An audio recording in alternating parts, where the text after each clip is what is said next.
everybody. Now, I got some texts during the week from some kids who said they really enjoyed the story of the bogle, and they asked if I had another story for you, and I do have many stories I could tell you. And somebody actually requested this one. It's one I've told a few times, but every time I tell these stories it's always a little bit different because it's not written down. I have read it somewhere before, I've heard the story, someone's told it to me, so every time I retell it, it comes out a little bit different, so I hope you enjoy it. As I tell you the story of the Black Bull of Norroway. It goes like this. Long ago, in the deep history of Scotland, there lived a king and his wife, the Queen, and they had 1, 2, 3 beautiful daughters. And one day the eldest daughter said to her parents, "It's time for me to leave the castle. It's time for me to go off and find my own way in life.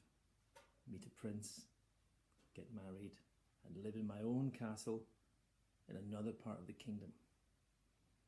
And the king and the queen looked sadly at their daughter because they were sad that she was leaving. And the queen said, "If you wish this, you must go down to the Egg Wifey and ask her to find you a prince." The Egg Wifey? Who's the Egg Wifey? Well, you know how we have eggs.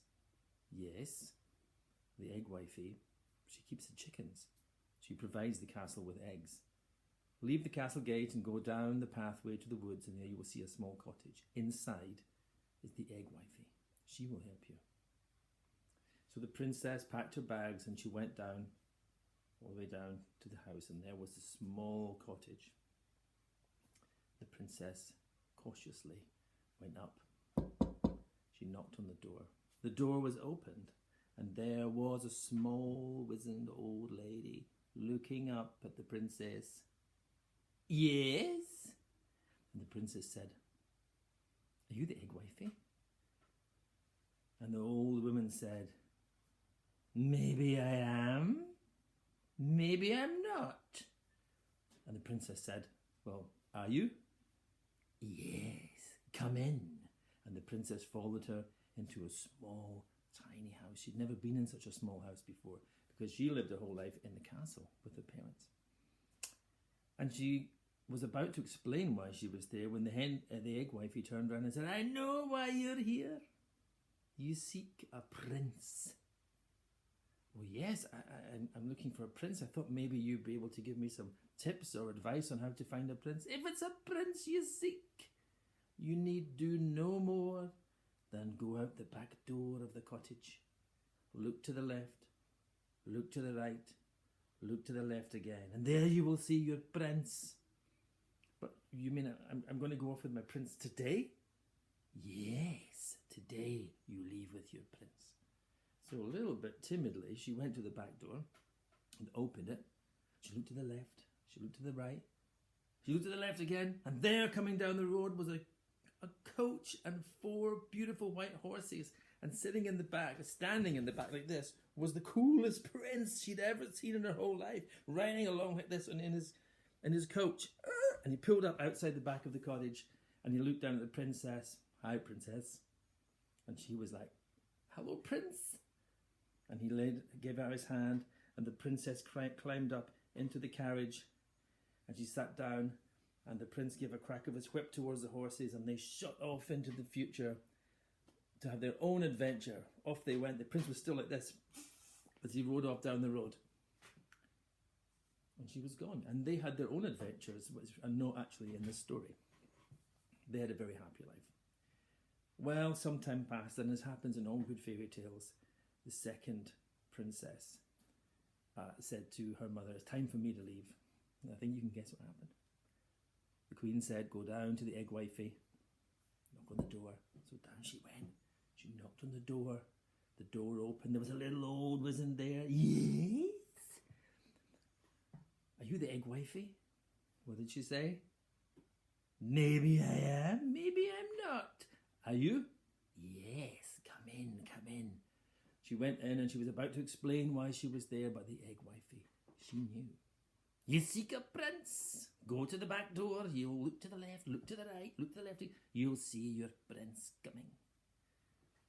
So she went out because she'd already had a letter from her sister who'd said, like, you go in, you look to the left, you look to the right, you look left again, a carriage comes, a fantastic prince is there, it's awesome.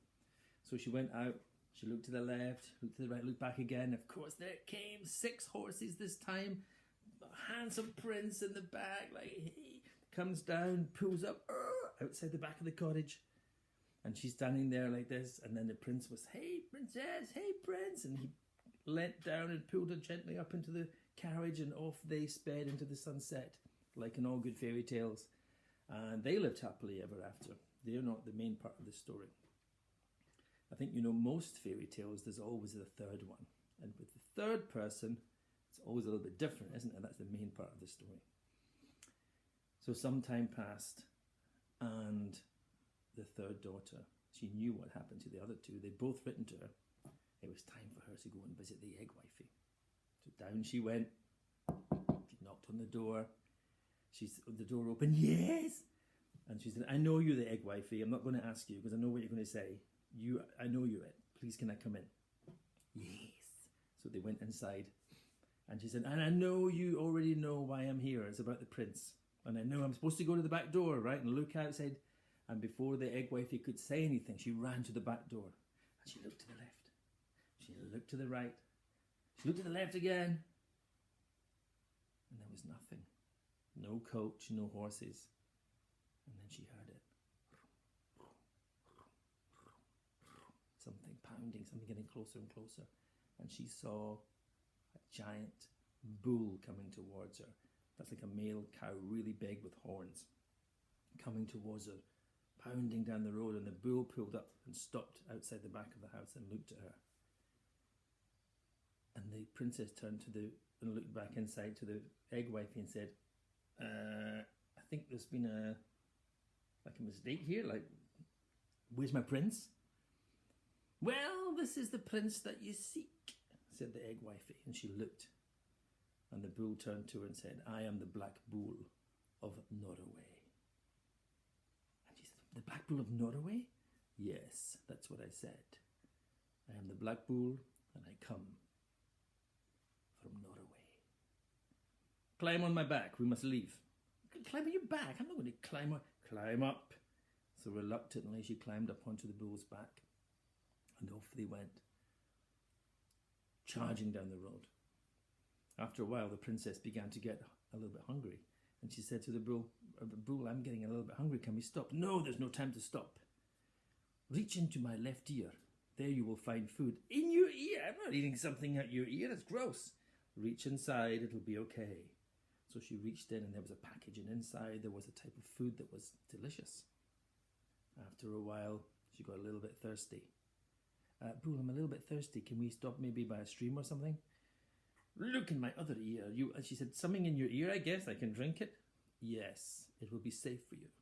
And again, there was like a big flagon of liquid. It was like really, really good water, and she drank it.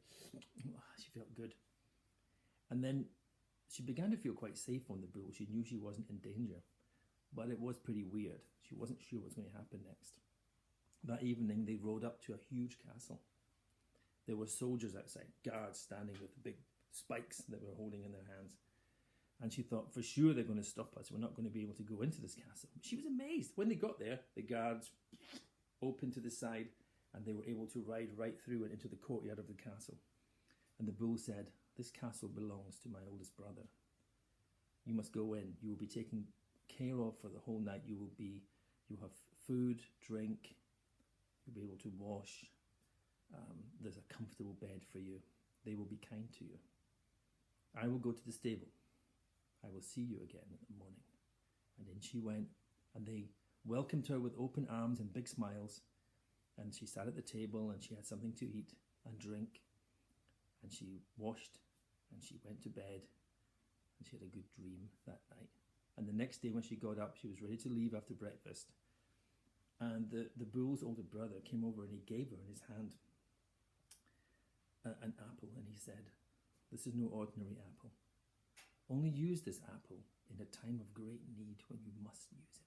Keep it safe. And she took the apple, she went, and the bull was waiting. And she had a feeling that bull was kind. She wasn't afraid of the bull. She just wondered why the prince hadn't come. Why was it a bull? But a thought was starting to be created in her mind that maybe this was no ordinary bull. Maybe there was a link between this bull and a prince. What do you think? Is it a real bull, or is it something more magical? Well, tomorrow I'll continue the story of the Black Bull of Norroway, and you'll find out what happens when the princess rides off on the bull to the bull's younger brother's castle. What happens then? And then eventually in the story they have quite an incredible adventure. I think you know how it's going to end though, right? Like all good fairy tales end happy. Okay, so I look forward to telling you the rest of the story tomorrow. Bye bye now.